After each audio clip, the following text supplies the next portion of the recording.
Hi guys, Assalamualaikum. Welcome back to my channel Ika Daily. So Ika dah lama tak buat video YouTube ni. So hari ni Ika nak kongsikan sedikit video. Okay, so di akhir zaman ni kita kena ingat banyakkan berselawat ke atas Nabi Muhammad dan kita kena banyakkan istighfar. Alright, semoga Allah pemudahkan segala urusan kita.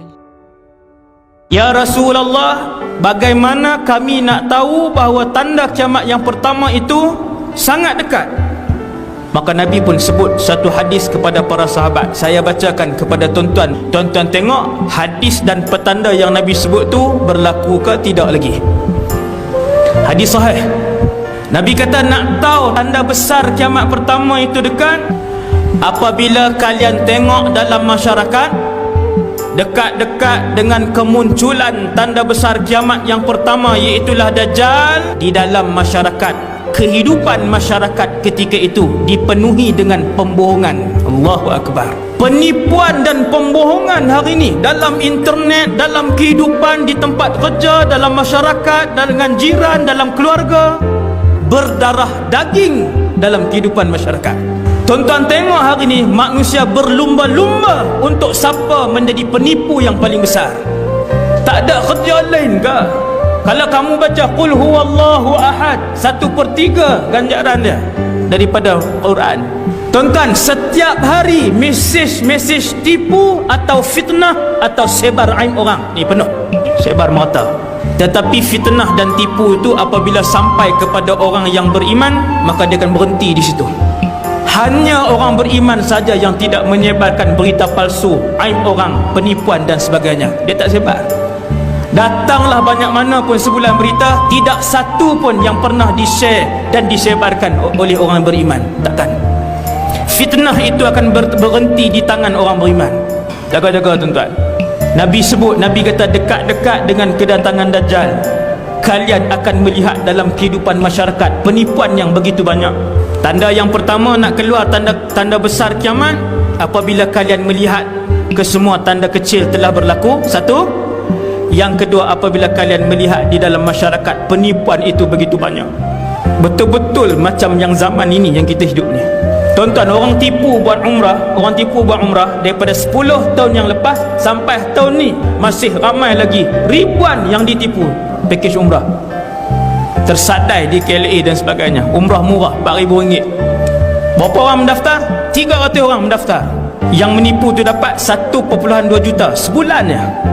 Satu tempat dia dapat 1.2 juta. Dia pindah pejabat pergi duduk tempat lain. Sewa pejabat tu RM500 je sebulan. Modal dia. Kita ingat dah lama dah penipuan ni berlaku, masyarakat dah tak terpedaya dah.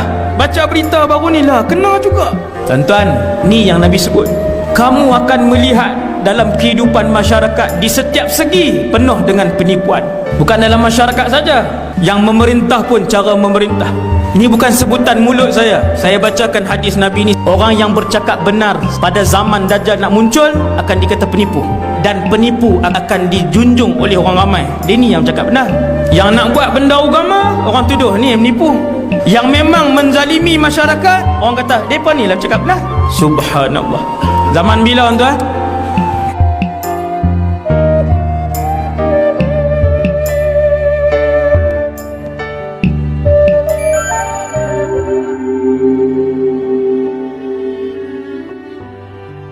Kan cerita yang kita selalu dengar, orang selalu penceramah selalu bawa, ada satu surau tak ada imam, jadi masing-masing menunggu mana orang datang kita tangkap dia jadi imam. Jadi AJK semua duduk kat tangga. Tiba datang satu budak muda pakai kopiah, budak muda naik basikal, terus tangkap, parking basikal, heret dia naik atas.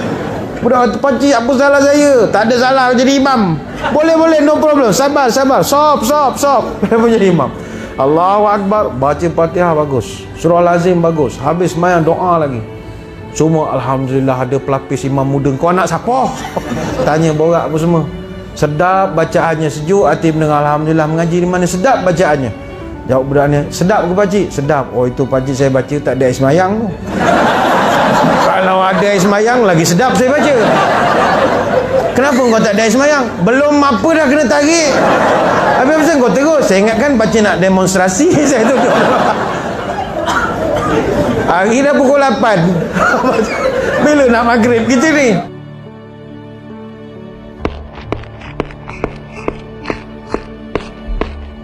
Please sit down. No. Thank you very much. Aku dah jual larak, aku dah jual karpet, aku dah jual vacuum, aku tak ada food studio. Tapi yang jual semua ni kan, mereka semua troll sama saya. Sebab dia orang punya bisnes apa approval, saya punya bisnes tak ada approval. Saya jual nasi lemak, bukan curi-curi, bukan cara haram. Nasi lemak essential. 100,000 kamu bukan essential dapat pamit, sama nasi lemak tak dapat. Ini dia. Bahasa fotokopi, bahasa assistant number, video application, surat kamu channel lama. Semua rakyat menada. Bukan essential semua you bagi. Lepas rakyat marah you tadi balik. Tapi nasi lemak you tak mau bagi. Ini bahasa tanda tukar pasal pamit sebab aku jual atas bubuk. Bila saya cakap jangan tengok semua rambut, tengok semua baju. You sendiri bawa keputusan. Kilang Araka, nasi lemak. Yang mana mau approve? Kalau tak ada apa pun, aku jual juga. Oke? Bye.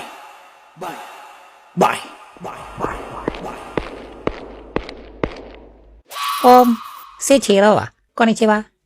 Pernahkah bertemu dengan orang sombong? Atau pernahkah diri menjadi diri yang sombong? Apa sih sombong itu? Sombong adalah ketika engkau menolak kebenaran dan merendahkan orang lain. Kesombongan itu membinasakan. Kesombongan engkau merasa lebih tinggi daripada yang lain-lain. Seharusnya kita berpikir, sombong itu untuk apa? Ilmu yang kau miliki, kepintaran yang kau miliki, sejatinya dari Allah, bukan dari dirimu sendiri. Seandainya tiba-tiba engkau pintar, tiba-tiba dengan mudah Allah buat engkau jatuh, kecelakaan, amnesia misalnya, hilanglah kepandaianmu. Atau engkau berharta, apa yang kau sombongkan dengan harta kekayaanmu? Sombong dengan rumah yang megah, mobil yang mewah, tas-tas yang sangat mahal, berlian yang berjajaran. Kekayaan dari Allah. Besok hari tiba-tiba Allah kasih kebakaran, langsung habis semua harta-hartamu. Bukankah kekayaan itu milik Allah Subhanahu wa taala? Apa kata Allah Subhanahu wa taala? Allah berfirman, "Dan janganlah kamu memalingkan wajah dari manusia karena sombong, dan janganlah berjalan di muka bumi ini dengan angkuh. Sungguh Allah Subhanahu wa taala tidak menyukai orang-orang yang sombong dan membanggakan diri. Dan sederhanakanlah dalam berjalan, dan lunakkanlah suaramu. Sesungguhnya seburuk-buruk suara ialah suara keledai." Itu kata Allah Subhanahu wa taala. Kita nggak boleh memalingkan wajah dengan sombong, jangan jalan dengan sombong, jangan meninggi-ninggikan. Ciri-ciri orang sombong apa? Berbicara terus-menerus tentang dirinya, meninggikan dirinya terus-menerus. Percayalah, berlian walaupun dilumur sekalipun tetap jadi berlian. Engkau tidak perlu meninggikan dirimu, tidak perlu show off tentang dirimu. Kalau engkau berlian, orang lain tahu engkau berlian pada satu hari nanti, teman-teman sekali. Nabi kata, "Man raka'a arba'a raka'at qabla zuhri." Siapa sebelum sembahyang zuhur, dia sembahyang qabliyah zuhur 4 rakaat. Zuhur 4 rakaat, qabliyah pun 4 juga. Ulama hadis bincangkan macam mana kaifiat nak buat 4 rakaat qabliyah zuhur. Keputusan dia apa dia? Dua-dua. Qabliyah zuhur tu buat 2 rakaat salam, lepas tu lagi 2 rakaat salam. Lepas tu sembahyang zuhur. Wa arba'an ba'daha. Dan lepas habis sembahyang zuhur, buat pula ba'diyah zuhur lagi 4. Ulama hadis bincang, dan keputusan dia apa dia? 4 rakaat ba'diyah itu pun 2 1 salam, 2 1 salam. Nabi SAW kata Ummu Habibah, Nabi SAW bersabda, Nabi kata, siapa yang dia sebelum sembahyang zuhur, dia buat qabliyah 4 rakaat, dia buat ba'diyah 4 rakaat, haramallahu azza wa jalla lahmahu 'ala nar. Nabi kata, Allah Subhanahu wa taala mengharamkan daging dia daripada kena api neraka. Kata Ummu Habibah, "Fama taraktuhunna mundu sami'tuhunna." Ummu Habibah sendiri dia kata apa? Daripada hari Nabi Habang tu aku dengar, aku tak tinggal qabliyah zuhur 4 rakaat dan ba'diyah zuhur 4 rakaat. Aku tak tinggal benda ni. Pasal apa? Pasal aku tak mau badan aku kena api neraka. Hadis itu sahih. Okay guys, thank you for watching. So Ika akan doakan semoga you all semua selamat. Okay, selamat dunia dan di akhirat. Dan jangan lupa solat dan jangan lupa zikir kepada Tuhan. Bye, Assalamualaikum.